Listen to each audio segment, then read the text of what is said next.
now I'd like to switch to a new topic. Okay, this is the last lecture of this on chapter 4.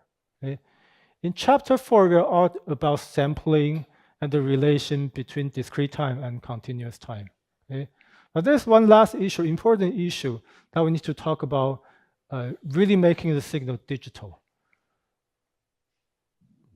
The signal can be make digital so that we can process it with computers, right? We need to represent numbers by digits. Yeah. So digital signal, just if you want to be sure, a digital signal has to be, you need to talk about how we represent numbers. So this is the time we talk about number representation. Okay, how do we encode a number, any real number, by let's say 8 bits, 8位元. How do we do that? So let's take a kind of a review, a summary on that. So this lecture is about finally making the signal digital, and then we can talk about digital processing of analog signals, and there the main issue is called quantization. When we encode any real number, that encoding introduces error. Just inevitably, 无可避免. When we just represent a real number by finite resolution, by just 8 bits, 16 bits, 32 bits, 64 bits, just inevitably there will be an error of rounding. 做四舍五入的时候, we'll see that basically to encode a real number, we recommend using rounding. Okay, 用四舍五入. But then after 四舍五入, after rounding, the fractional part, 小数的部分 is abandoned, right? So that introduces a kind of error, which we call quantization noise. Error is noise. Error is noisy. Error is unwanted. Okay. Yeah. So with that, so let's come to the first slide. So this first slide is a sort of a review. Here on the left, we have a continuous time signal, and we can just convert it to discrete time, and the result becomes a sequence of number with, and then here you can also specify a sampling rate, sampling period.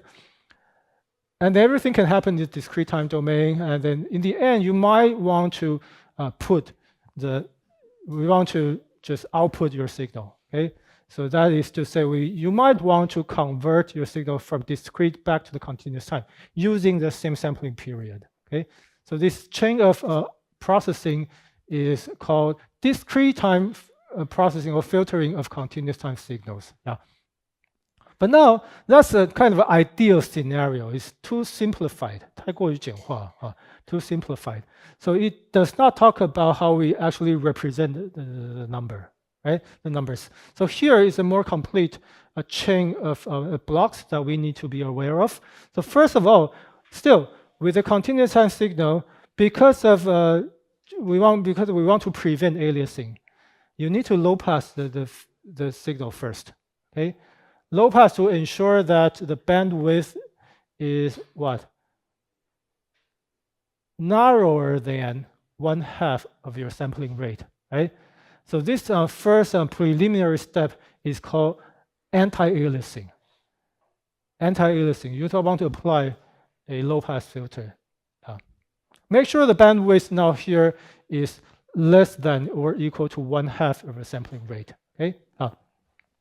All right, so after anti-aliasing filter, then to convert to discrete time, there is sample and hold, which we will explain in the next slide. That's the next step.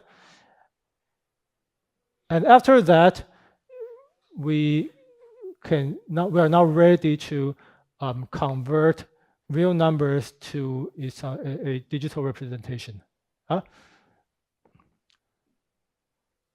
So digital representation, and in the end, we do the opposite. D2A converter, and there is a compensated reconstruction filter, which we briefly talked about when we introduced D2A conversion a few weeks ago. So let me summarize with you a few practical issues. Okay. The first practical issue is that continuous time signals are not precisely band limited. Continuous time signals, strictly speaking, has extended bandwidth, right? So you need to practically just do the low-pass filter, okay?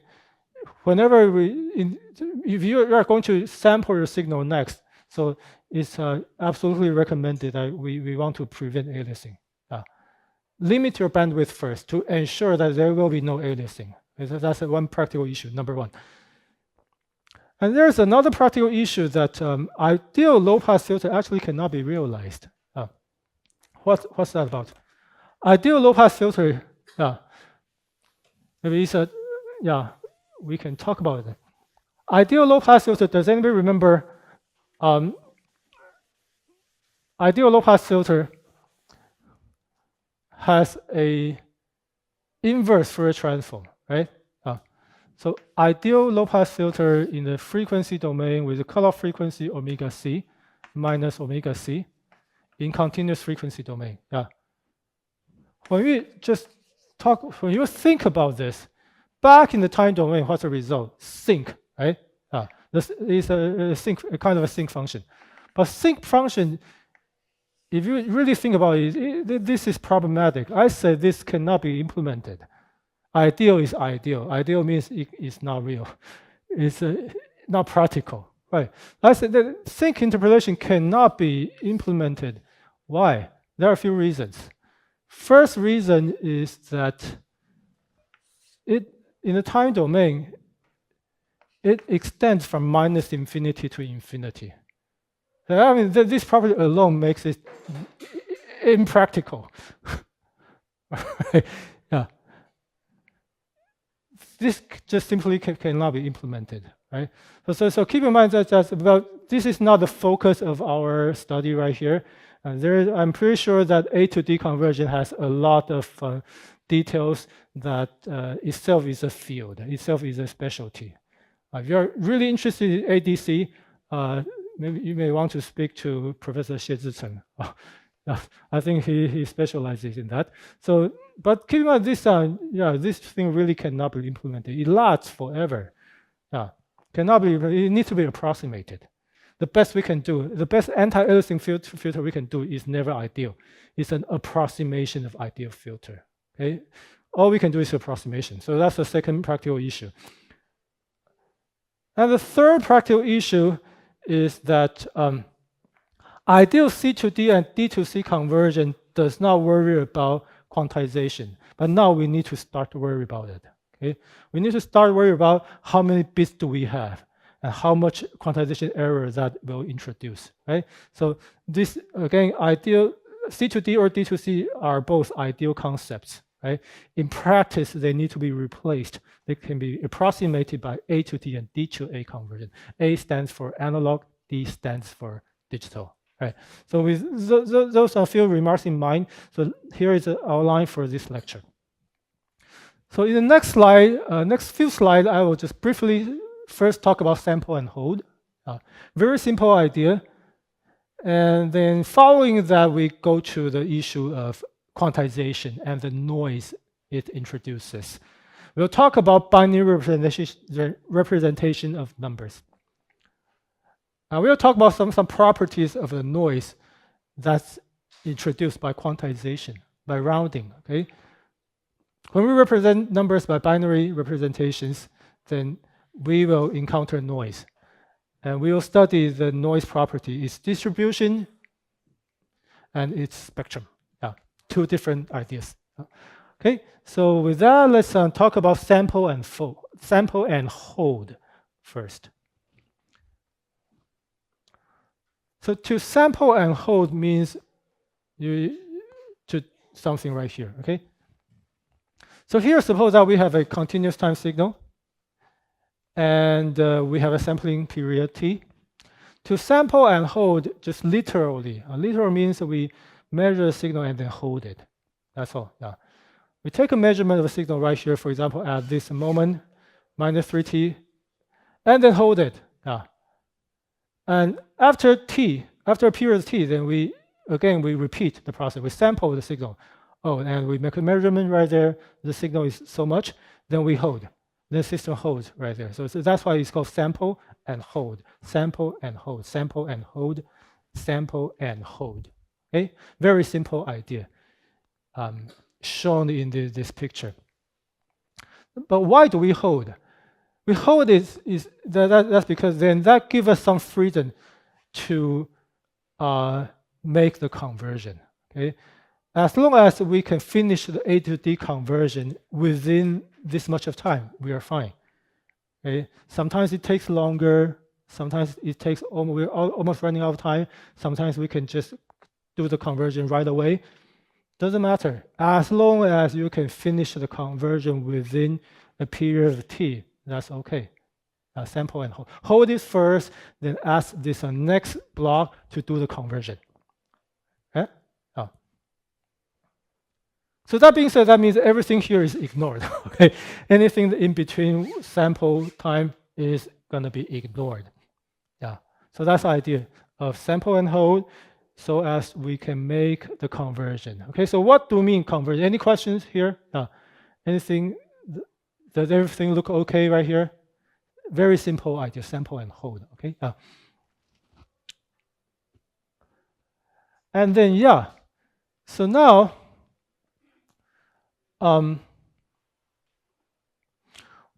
that's sample and hold. Okay, and that's the overall block diagram. But here, let me say that to perform sample and hold and then convert it to digital domain, these two blocks are equivalent to 2 steps. They are equivalent. They're equivalent to converting to discrete time first, then perform quantization. Okay? Converting to discrete time first, then perform quantization. And quantization, the result of quantization is going to be denoted as using a hat right here, 一个帽子, hat. So let's denote the result after quantization as x hat. And b, here without b, it doesn't really matter, but hat means after quantization. Right? So I also need to define a few things, a few terms. First of all is this symbol right here, denoted as xm. It stands for the kind of maximum scale, the full scale, the full scale. Yeah. So let's say xm is called, you can call it full scale in the sense that we are going to limit our signal between minus of the full scale to plus full scale. The signal is going to be limited.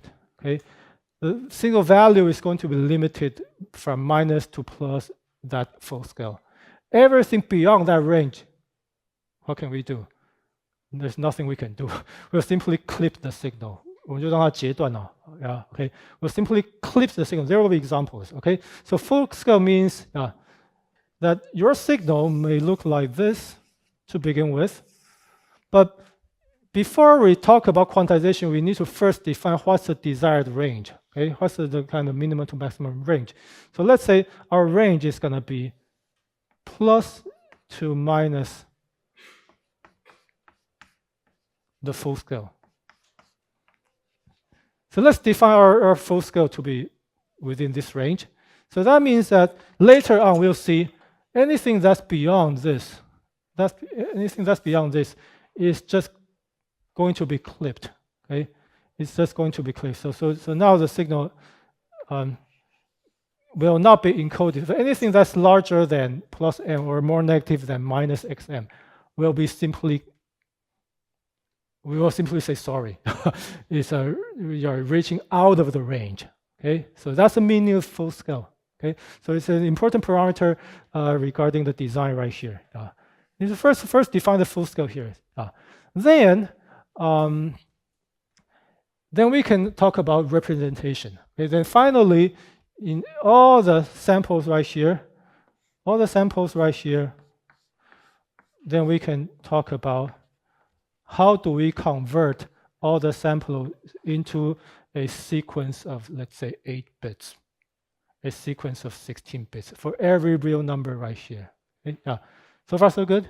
So we have one parameter called xm, and the other parameter is denoted as b. That's the number of bits. Okay, essentially the number of bits. And let's look at an example first. Okay, so in the next slide, I'm going to show you an example. So this is an important figure. Okay, let's figure out. We say that this in the textbook says that this is a typical quantizer for discussion, for education purposes. Quantizer for AD conversion. Okay, what does that mean? So this is a I/O plot. Input for x, output in the vertical axis. Okay, this is an I/O plot. And what do we see here? What do you see here? Like steps, right? Staircase. It looks like a staircase. 可以这样楼梯嘛? Yeah. So this is an I/O plot. So here on the right, so how do I explain? So first, if you count how many steps right here, what do we have? We have 1 level, 2 level, 3 level, 4, 5 in the middle, 6, 7, 8. 8 levels. Okay, 8 levels can be represented by 3 bits. Yeah. 8 levels can be represented by 3 bits. Okay, so you can now define how are you going to use 3 bits to represent each level. Now we are ready to talk about how we represent each level, but in this example, there are 8 levels. Agree? So 8 level, and we separate the level by a step size called delta, quantization step size. So in the negative end, the output will be minus delta, minus 2 delta, or minus 3 delta, and so on. On the positive side, the output can be 0 for sure, or delta, 2 delta, or 3 delta. So 8 levels. And we have a quantization step size that's, and we are going to represent the output as integer multiple of delta. Okay, 8 different levels. It should be pretty clear, from minus 4 delta to 3 delta. 8 different levels. So far, so good? Huh? All right. So now, 8 different levels. So conceptually, I'm going to say this first. Conceptually, I'm going to say that, okay, since the full range is 2xm, right? 2xm should be equal to, in this example, a times delta. Can we agree on that? Roughly speaking. Roughly speaking.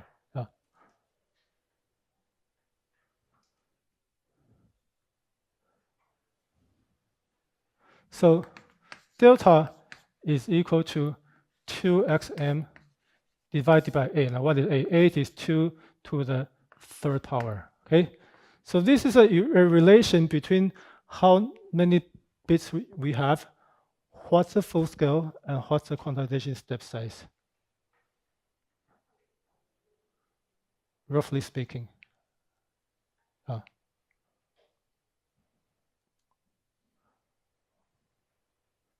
Okay, so that's what I'm going to say right here. We have delta equals to that. Okay, 2 times the full scale divided by 2 to the power of how many bits we have.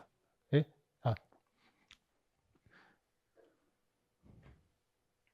it's kind of sad that here we really cannot represent 4 delta, right? On the negative side, there's a little remark right here. On the negative side, we were able to represent minus 4 delta. But now we lose the capability to represent 4 delta because that will be an extra level. So there's a bit of asymmetry right here. 不太对称. You represent this side, you lose the ability to represent that side. Okay, that point is something that we need to compromise. But roughly speaking, I want to just share with you 2 times the full scale equals to 8 times quantization step. And 8 here is 2 to the 3rd power. 3 being what? 3 being the number of bits. Okay, number of bits. So now code for each level. So now there are different options. So here the first option has a name 2's complement. I'm not sure, have you all learned about what 2's complement? 在哪门课? In which course? Logic design. Oh, great. Yeah. When I was a college student, there was a class called 计算机概论, Introduction to Computers. You don't have that, right? Good for you. It's a boring class. That's where I learned 2's complement. Yeah. So this is 2's complement. It's easier to understand. Let's take a quick review here. To the positive side, 0 means 0, right? And this is binary 1, right? So 1 represents 1 delta, 2 represents 2 delta, 3 represents 3 delta. Okay, that's very straightforward. 非常直截了当. But what happened right here? It's like 0, 1, 2, 3, 4, 5, 6, 7. That's the scheme, the 2's complement way of encoding your number. Okay? Encoding the number 0 to 3 and -4 back to -1. Okay, so that's an example, and you can just also generalize. What if we have 3 bits, 4 bits, 5 bits, or more bits to represent, to encode your numbers? Still, 2's complement goes from 0 to 1, 1, 1, 1, 1, and back to most negative level, and then it increases. It goes back to 0. Yeah, that's 2's complement. Okay, take a look. 2's complement. Yeah, and just to take a last look of this figure, we haven't talked about right here. What's going on right here? So this relation is going to give you the nearest integer multiple. It's about finding the nearest integer. Okay. For example, here, between 0.5 delta and 1.5 delta, between here, the nearest integer is delta, right? I mean, the nearest integer multiple of delta is 1 delta, right? 0.5, 1.5, the nearest integer is 1. Of course, you need to specify what if the value is exactly this. Does it go here? Does it go to the next level? Do we just round up or round down? So, but anyway, so the idea, the kind of basic idea is to find the nearest integer. So that's what quantization is about. Quantization is about finding the nearest integer or rounding. Simply in Chinese, 42 rule. Very, very simple. Yeah? So that's why we get a staircase shape right here for quantization. And in next, let's do an exercise. Okay, exercise time. Yeah. Well, so this is the plot to remind ourselves this is what we have when we have 3 bits. But what if we have now 8 bits? 8 bits. And I need you to tell us, help me, what does this encode? What does this code correspond to? What does it represent? How many delta does it represent? Okay, yeah. So I give you some, maybe 2 minutes, and we can check the answer. Right? How many delta does it represent? How many delta? Now we have 8 bits. Suppose that we use 2's complement, by the way. Okay, let's use 2's complement. Okay, so the question is, what is this number in 2's complement? Okay, anybody? Does anybody have an answer right now? How many delta? 1. What do we have? 1, 2, 0, 0, 0, 1, 0, 0, 1. Okay. How many delta? First of all, the first bit is 1, right? So this is negative. Okay. First, we want to notice that this is negative. Okay. This is negative. How about here? How about here? In the textbook, it has a formula, actually. This is about if this is B0, B1, each bit. So if this is a sequence, a string, 一个字串, if this is a binary string, denoted as B0 to B7. In the textbook, actually, you find a formula. There is a formula. There is a formula. I hope I can be correct. The formula that this equals to what? Minus 2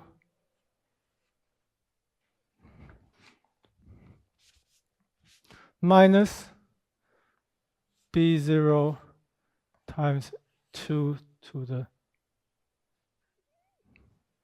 0th power, okay? Plus B1 2 to the minus 1 power plus B2, I write one more term. So that's a formula given by, you can find it on the textbook, okay? But you probably have learned that two's complement is much more simple than that, right? It's much more simple. So what do we do? Can somebody tell me? What do we do next? After figuring out it's negative, two's complement, right? Two's complement. What does complement mean?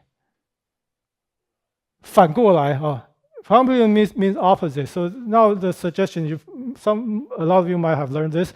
Let's review. So 反过来, so let's flip the 1 to 0. Whenever you see a 1, write 0. Whenever you see a 0, write 1. Yeah? Okay, two's complement. Because that's the way what the complete, no, not complete, complement. Okay. Complement means to do the opposite. Okay, to flip 1, you keep the 1 here, but for the next 7 bits, change 1 to 0 and change 0 to 1. Okay, 1 to 0, 0 to 1, 1 to 0, 0 to 1, and then what? And what do we do? And then do the binary representation of these 3 bits, right? So what does it represent? Can anybody tell me? 2 加4, 2 plus 2 plus 4 plus 16 plus 32, right? What's the result? So this is 32 in decimal, 16 in decimal, 4 in decimal, and 2 plus, you just sum them up. What do we have? 54. So the answer is minus 54 delta. Huh? Oh, I forgot to plus 1, right? I forgot to plus 1, yes, thank you. The answer is so I'm, yeah. 还要再加1啊, so you need to add 1.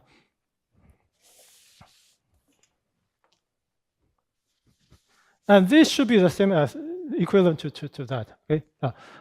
再加1.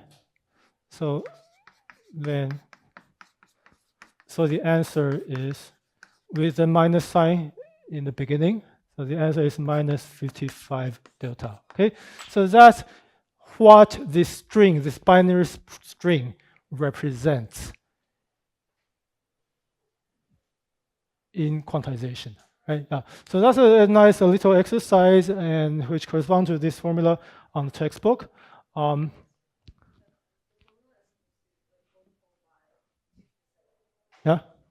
Yeah, this should be, yeah, exactly. Yeah. So it depends. So this, I argue this is probably, if you multiply by full range, that might be what it is trying to say, okay? Because full range, why? Because full range now is gonna be 2 to the what?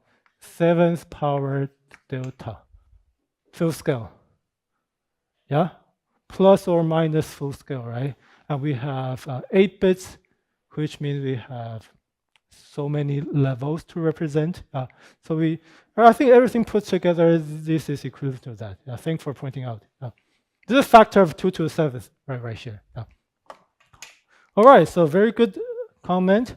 And shall we now move on to the kind of core concept I want you to take home. I want to take home today that, yeah, sure, quantization is about finding the nearest integer. And secondly, please now try to think about this as something that will introduce noise. There will be quantization error, right? Because quantization is an approximation. We are approximate our real numbers with only 128 different levels. I mean, 256, for example. So this is an approximation. By abandoning the fractional part, then we introduce approximation error. And error is, we want to think of error as what is shown in this diagram. Okay, so let's take a look. This diagram shows that when we perform quantization, you can think equivalently as if we have a signal for sure, and then we are introducing error. So that's kind of the key message I want you to take home today and think about it. Okay, quantization is equivalent to introducing some sort of error because it is an approximation process. Because we are finding the nearest integer, thereby abandoning the fractional part. 小数点以下不看了, right? Well, it's rounding. So finding the nearest integer introduces error, and we call this error. We can think of error as something being introduced. The two of them add to, and the result is the result has a hat. Okay, so this result is after quantization. X hat as a function of x. Okay, x hat sure is a function of x, but you can equivalently think of it as if x hat is x plus error. Okay, x plus error. So something for you to ponder upon, right? And this is important. Okay? Any comment here? Is it clear what I'm trying to say? Is it clear to all of you? Anybody? Introducing error. Okay, quantization introduces error. Okay, so quantization introduces error. And here is a nice little example on the textbook. Okay, suppose that we have a signal and it's discrete time. The signal is 0.99 times cosine with a period of something, right? Suppose that this is a signal like that. And then in this example, how many levels do we have? We have, again, 8 possible levels. 8 possible levels using 3-bit, right? And now suppose that, suppose that our scale, full scale is 1, okay? So we can represent anything from -1 to almost 1, but the last level cannot be encoded. So we need to abandon the last level, the highest level. So maximum now is clipped at 0.75, 0.75. That's the meaning. Okay? When you decide the maximum range, then the signal is going to be clipped. Whenever the signal goes out of the range, okay, it's clipped on top, and it's also clipped, sort of clipped at the bottom. So in this some period of time, you find that the nearest integer nearest level is -1. The nearest level is -1. So that's a kind of a nice little example of what's happening before quantization and after quantization. And of course, it introduces error. Okay? It introduces error. So what is error? Error is defined by the output subtracted by the input. 输出减输入叫做 error. Yeah. So let's take a note. So here, error, quantization error. Error is defined as the output subtracted by the input. That's the definition, the usual definition of error. So therefore, we can think of the input as if that is suffering from some extra thing, extra noise right here, and the result is our output of quantization. Okay, output of quantization is denoted as Q of xn. So that's the overall picture. Before and after quantization.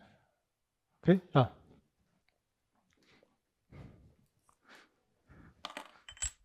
So the next slide, we look at the error, okay? So now, if you just mentally calculate the difference, yeah, that's the error. This thing output subtracted by the input. That's the definition of error, okay? So the next slide, now we take a look at the error. Error looks like that. The error looks like that. If we subtract the input from the output, okay? 输出减输入, if we subtract the input from the output, this is how the error looks like for this example. Could be positive, could be negative, okay? Very simple.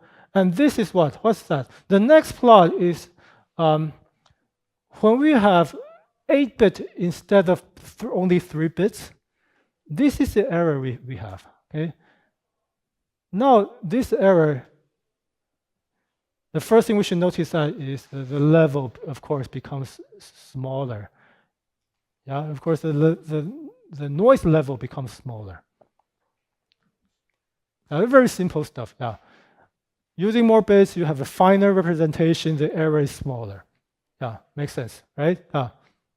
So that's from the textbook. So next week, when we come back, we will finish this lecture. But let me just give you a quick preview, okay?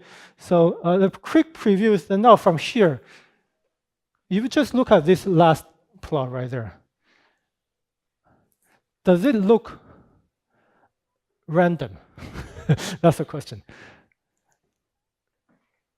This thing, and compared to 3 bits versus 8 bits, right? I think we can sort of see that this looks more random than that. This thing is not really random. I mean, it's random right here, but no, the shape shows up, right? So it's not really random here, not random here, but maybe in here it looks random. But this looks more random than that. Yeah, okay? Just by inspection, 用看的嘛, by inspection, by just simply visualizing the error, this thing indeed looks more random. But when we say more random, what do we really mean, right? Like tomorrow's discussion session is going to be selected randomly, right? What do you mean random? How random is random?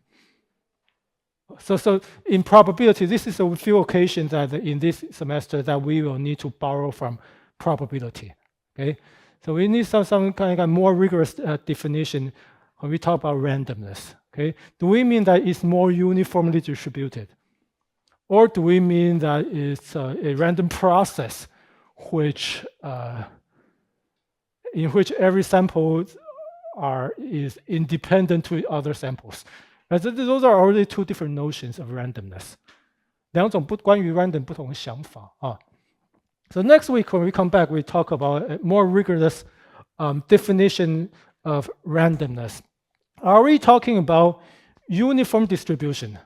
Or are we talking about, if it's uniform distribution, we can calculate its expected value and so on, right? Probability, seriously. But there's also other properties that we need to mention.